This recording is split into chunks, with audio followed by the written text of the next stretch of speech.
आप सभी भाई-बहनों का सर्व कल्याण वृक्ष की प्रश्नोत्तर ज्ञान कक्षा में एक बार फिर स्वागत है। आज की चर्चा देखिए रजोगुण की दार्शनिक स्थितियों को तर्कपूर्वक लेते हुए कुछ इस पर प्रकाश डालने जा रही है।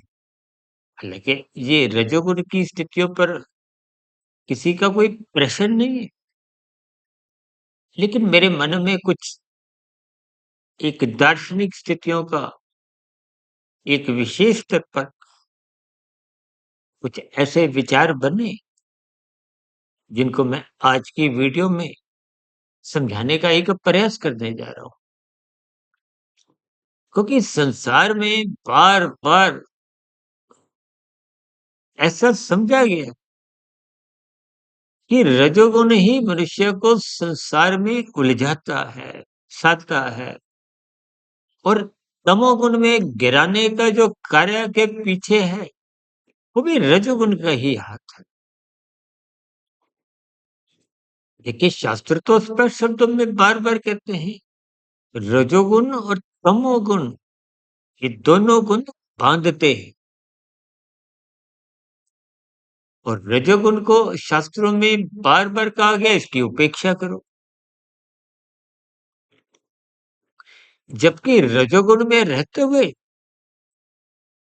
ना तो कानूनी रूप से कोई दंडनीय अपराध है, ना ही शास्त्र के अनुसार कुछ राजसी स्थितियाँ कोई आपको हमारा कोई अपराध नहीं बनाती, कोई पाप कर्मों का कर्मशः नहीं बनाती। लेकिन फिर भी ये रजोगुण की बार-बार शास्त्र कहते हैं उपेक्षा करो। ये राजसी मनुष्य देखिए संसारी मनुष्य माना जाता है कि संसार में रहते हुए वहाँ पर हम रजोगुण के प्रति आकर्षित बने रहते हैं। ये शास्त्रों में तो स्त्री पुरुष का जो आपसी आकर्षण है उसको भी रजोगुण से जोड़ा गया। संसार के जितने भी आकर्षण हैं, विषय भोग है, ये सभी देखिए राजसी स्थितियों के कारण है। और आपके हमारे जीवन में जो एक जागृत अवस्था है उसमें देखिए रजोगुण की ही प्रधानता विशेष रूप से देखी जाती है। अब दिन में देखिए जब भाग-दौड़ करते हुए आप और हम अपना जीवन बिताते हैं, तो वो सभी रजोगुण की स्थितियाँ हैं। देखिए, त्रिगुणात्मक गुणों की स्थितियों को आप जितना-जितना क्रमबद्ध तरीके से समझोगे, तो आप पाओगे, आज नहीं तो कल ये रजोगुण के परिणाम आपको में तमोगुण में गिराने की स्थितियाँ अधिक बनाते हैं। यदि रजोगुण बिगड़ गया, तो ये तमोगुण में गिराएगा। आज 24/7 देखिए बिगड़े हुए रजोगुण की ही एक दूसरी स्थिति आप समझ सकते हो। जब-जब भोग विषय अमर्यादित होते हैं, तो वो देर-सवेर मनुष्य को तमोगुण में गिराते। अब संसार में भी देखोगे जब-जब धन की स्थितियाँ, मान प्रतिष्ठा की स्थितियाँ आपके इर्द-गिर्द घूमती हैं, तो अक्सर इन विषय भोगों का मनुष्य त्याग कर नहीं पाता और भोगते-भोगते आरंभिक स्तर पे प्रमाद की स्थितियों में रहता है। प्रमाद की स्थितियाँ देखिए देर-सवेर मनुष्य को तमोगुण में गिराते हुए एक अचेत स्थितियाँ, मदहोश की स्थितियाँ या यूँ कहो कि आजकल देखिए मादक पदार्थों का सेवन कहो, कुछ बिगड़े हुए आपके मारे भोग विषय कहो, ये सब विषय को अचेत करते हैं। चेत का अभिप्राय क्या है कि आपको परमात्मा से एक दूरियां बनाते हैं। और परमात्मा से दूरियां बनने का अभिप्राय क्या है कि आपके हमारे जीवन में आनंदमय स्थितियां समाप्त होती जाती। तो देखिए साधारण शब्दों में कोई भी मनुष्य दुःख नहीं चाहता, सुख चाहता है और सुख इस संसार में शत प्रतिशत एक शुद्ध रूप में संभव ही नहीं है क्योंकि प्रकृति द्वैत है, दिन रात ये आपसे जुड़े हुए हैं। जैसे सुख के साथ दुःख जुड़ा हुआ है। एक ही स्थिति प्रकृति में आप कभी-कभी देखते हो किसी को सुख देती है, वही स्थिति विशेष दूसरे को दुःख भी देती है। इन सभी स्थितियों को आप और हम जितना अधिक दार्शनिक भाव से समझेंगे, तो आप पाओगे। देखिए, अक्सर वृद्धावस्था की स्थितियाँ आते-आते हम तो कहते हैं ना सतोगुण का जो एक ज्ञान में स्थितियाँ हैं, वो स्थूल शरीर की जो एक प्रौढ़ अवस्था के बाद की स्थितियाँ होती हैं, उसमें सत्वगुण क्रमशः स्थूल शरीर के आधार पे ही जगने लगता है। या यूँ कहो कि जैसे-जैसे रजोगुण की स्थितियाँ परिणाम रूपी कुछ आपको ज्ञान देती हैं। देखिए, बचपन अवस्था से लेके लगभग या यूँ कहो कि गर्भाकाल की स्थिति से लेके लगभग 11, 12, 13 वर्ष तक की आयु तामसिक गिनी है। भौतिक शिक्षा के प्रति भी कोई विशेष रुचि नहीं होती और लगभग किशोरावस्था से ही कामुक इंद्रियों का विकास होने लगता है, रजोगुण पनपने लगता है और युवावस्था आते-आते रजोगुण फिर नाचने लगता है, परिपक्व हो जाता है। इसलिए शास्त्रों में देखिए विवाह का संस्कार रखा गया है। यूँ तो 16 संस्कार हैं, उसमें विवाह का संस्कार तो देखिए एक साधारण मनुष्य भी परिचित है।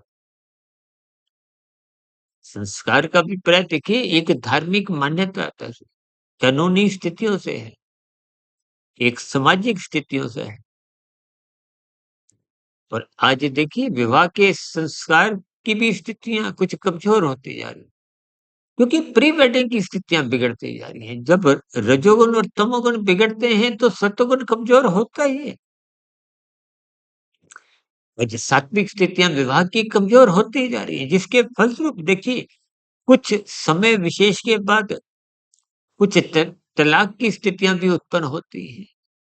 लेकिन आज हमारा देखिए वो विषय नहीं है, इन सभी स्थितियों पर हमने अलग से भी वीडियो प्रसारित की है। आज हमारा विषय केवल इतना ही है कि मनुष्य का रजोगुण अधिक अनुपात में बीतता है। जैसे 12 वर्ष की आयु से ही एक किशोरावस्था आरंभ हो जाती है, तो रजोगुण की स्थितियाँ बनती हैं और लगभग प्रौढ़ अवस्था 50, 55 लगभग 60 वर्ष तक भी मनुष्य अपना रजोगुण जगाए रखता है। या यूँ कहो कि स्थूल शरीर के स्तर पर वो भोग विषय का आकर्षण बना रहता है। तो आपके हमारे जीवन की जो एक लंबी आयु है, वो रजोगुण में ही बीतती है।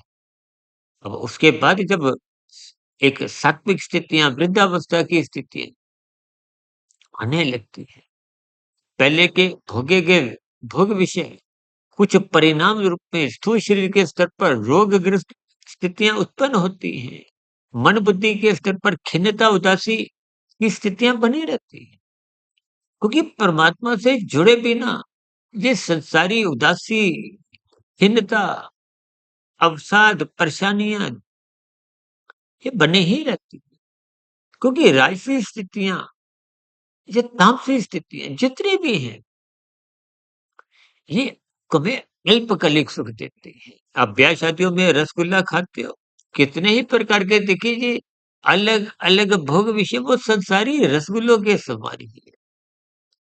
इन भोग विषयों को, इन संसारी रसगुल्लों को आप अपनी इच्छानुसार पकड़ते हैं, चखते हैं, खाते हैं, भोगते हैं और अंततः छोड़ते हैं। यानी कि विषय रजोगुण पकड़ता है, फिर जैसे-जैसे सात्विक स्थितियाँ को, धर्म की स्थितियाँ को हो, कुछ संसारी स्थितियाँ आपके हमारे जीवन में प्रवेश करती हैं। देखिए ज्ञान का दीपक कहीं न कहीं हम सबके जीवन में एक चमक के रूप में देखिए मानसून के दिनों में बिजली चमकती है। ठीक इसी तरह कहीं न कहीं देखिए राजसी स्थितियों में भी सत्वगुण की ज्ञान रूपी स्थितियाँ को हो, सत्वगुण का आगमन आपके हमारे जीवन में आता जाता रहता है। लेकिन जुड़ता तभी है जब आप उसको अपने जीवन में जोड़ना चाहते हो। देखिए आज की स्थितियों को आप जितना गहरे तल पे समझोगे, आज हम ब्रह्म मुहूर्त में जब सोए रहते हैं तो इसका अभिप्राय ये है कि आपका मतलब रजोगुण के प्रति तो एक रुझान है, सत्वगुण के प्रति जगने की कोई प्रवृत्ति नहीं है। ये तो आप ब्रह्म मुहूर्त में सोए रहते हैं क्योंकि वो तो सत्वगुण की शुद्धतम स्थिति है। इसका अभिप्राय ये है कि प्रकृति के जो 3 गुण हैं, देखिए दिन में तो देखिए राशि स्थितियाँ होती हैं। आपकी हमारी भाग-दौड़ को, धन कमाने की स्थितियों को, 2 के 4, 4 के 40, 4000, 4 लाख करोड़, अरब, खरब और ये भोग वृत्तियाँ कहो, रजोगुण इकट्ठा करने की स्थितियाँ को, देखिए लाभ के लिए तो शास्त्र भी मना नहीं करते, लोभ के लिए भी देखिए शास्त्र मना करते हैं। कानून तो आपको रोकता नहीं, आप अधिक धन क्यों कमा रहे हो? सरकार को तो अपने नियमों के अंतर्गत आयकर चाहिए या और साधारण परिस्थितियों में देखिए कानून का उल्लंघन नहीं हो, अन्य मनुष्यों के साथ कोई शोषण नहीं। यानी कि आपका हमारा जीवन का जो अधिकांश हिस्सा है स्थूल शरीर के स्तर पर, वो भी रजोगुण में बीतता है। क्योंकि आप और हम अपने जीवन को स्थूल शरीर के स्तर पर ही अधिक महत्व देते हैं। स्थूल शरीर को ही सजने-संवरने के लिए विशेष स्तर से भोगों में लिप्त रहते हैं। तो इसका अभिप्राय ये क्योंकि स्थूल शरीर के स्तर पर आपका हमारा जो भौगोलिक जीवन है, वो राजसी अधिक बना रहता है। ये राजसी स्थितियाँ ही देर सवेर मनुष्य को तमोगुण में गिराती है। जब लोभ वृत्ति नाचती है तो संग्रह वृत्ति में गिराती है। ये संग्रह वृत्ति कानून का भी उल्लंघन करवाती है, शास्त्र विरुद्ध भी पाप कर्म करवाती है। यानी कि रजोगुण का अधिकतम समय आपके हमारे जीवन में कोई आध्यात्मिक उन्नति के दरवाजे नहीं खुलता और यदि ये धर्म की लगाम से सतोगुण की एक मर्यादा में रहते हुए कानून का और शास्त्र का पालन करता है तब तो ये पतन का कारण नहीं बनता। लेकिन साधारणतः क्योंकि रजोगुण एक ढलान है, उस ढलान में मनुष्य देर सवेर तमोगुण में गिर ही जाता है। देखिए मैंने आरंभ से ही कहा आज की देखिए वीडियो कुछ मेरे व्यक्तिगत विचार को हो, कुछ दार्शनिक स्थितियां को हो, प्रकृति के गुणों की स्थितियां को हो, आपके मरे स्थूल शरीर की जीवन की अलग अलग अवस्थाएं को हो। कभी कभी देखिए कुछ ऐसी दार्शनिक वीडियो आरंभ में पहली बार समझ नहीं आती, लेकिन जब आप उसको दूसरी बार सुनते हो, तीसरी बार सुनते हो, कुछ स्थितियाँ आपके मन बुद्धि को एक चोट पहुँच जाती है, आपको जगाने का काम करती है। तो फिर यही ऐसी वीडियो आपके हमारे जीवन का एक विशेष सकारात्मक परिवर्तन भी लाती है। इस दृष्टिकोण से ही आज की चर्चा को हमने एक आधार दिया। इसीलिए शास्त्र बार-बार आरंभ से ही कहते हैं कि रजोगुण की उपेक्षा करो। उपेक्षा का मतलब ही यही है कि इसमें गहरे तल पे मत उतरो। जैसे हम बारिश में देखिए छाता लेकर उतरते हैं, जाते हैं ताकि हम भीगे नहीं। ठीक है, राशि विषय भोगों की बारिश में भी आपको भीगने से बचना हो और बचने के लिए आपको सतोगुनी छाता को हो, धर्म की स्थितियाँ को हो, सत्संग की स्थितियाँ को हो, गुरु के प्रवचनों को आदरपूर्वक सुनने की स्थितियाँ को हो, शास्त्रों का निरंतर स्वाध्याय करने की स्थितियाँ को हो, ब्रह्म मुहूर्त में उठने की एक एक विशेष स्थिति में को अपने जीवन को एक नियंत्रित, संतुलित, व्यवस्थित, अनुशासित बनाना चाहिए।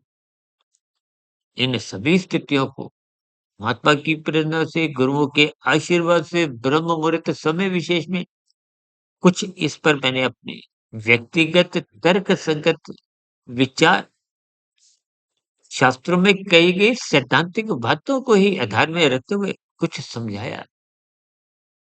हो सकता है मेरे समझाने में भी देखिए कुछ कमी रह सकती है, क्योंकि मेरी स्वयं की स्थिति मायाबद की है, तो कहीं-कहीं त्रुटि होने की संभावना बनी रहती है, उससे हम इनकार नहीं करते। इन सभी स्थितियों को आप भी ज्ञानपूर्वक समझिए। सत्वगुण का संग, सत्संग की स्थितियाँ, ज्ञानमय स्थितियाँ बढ़ाइए, ब्रह्म मुहूर्त में उठिए, मौनात्मक स्थितियों से बचने के लिए रात को समय पे सो जाएँ। ताकि ब्रह्म मुहूर्त में ब्रह्म मुहूर्त उठना मात्र हमारे जीवन में एक सकारात्मक परिवर्तन लाता है। रजोगुण को मर्यादा में रखता है, तमोगुण में गिरने नहीं देगा। इन सभी स्थितियों को ध्यान में रखते हुए हमें अपने जीवन में अनुशासन को हो, धर्म की स्थितियाँ को हो, सत्वगुण का संग करने की स्थितियाँ को, इनको अपने जीवन में विशेष स्तर पर उतारना चाहिए। ऐसी सभी सात्विक शुभ स्थितियाँ के जीवन में भी प्रवेश हो, के जीवन में भी सत्वगुण की प्रधानता हो, आपकी दिनचर्या भी ब्रह्म मुहूर्त में उठने से आरंभ हो। इन्हीं शुभकामनाओं के साथ आज की चर्चा विशेष को यहीं विश्राम देते हैं। कल सुबह ब्रह्म मुहूर्त ज्ञान उपदेश कक्षा में और कल दिन में आध्यात्मिक ऑक्सीजन के अंतर्गत लघु ज्ञान संदेश में फिर मुलाकात करेंगे। तब तक सुधीर भाटिया फकीर को इजाजत दे। वीडियो विशेष को सुनते समय कोई बात आपको समझ नहीं आई हो, कोई मेरी कही गई बातें आपको तर्क संगत नहीं लगी हो, या कही गई बातों पर आपकी कोई आपत्ति हो, शिकायत हो, इन सभी स्थितियों को नीचे दिए गए कमेंट्स बॉक्स पर सदा ही स्वागत है। इस चर्चा विशेष को ध्यानपूर्वक, धैर्यपूर्वक और गंभीरतापूर्वक सुनने के लिए आप सभी भाई बहनों का बहुत बहुत धन्यवाद।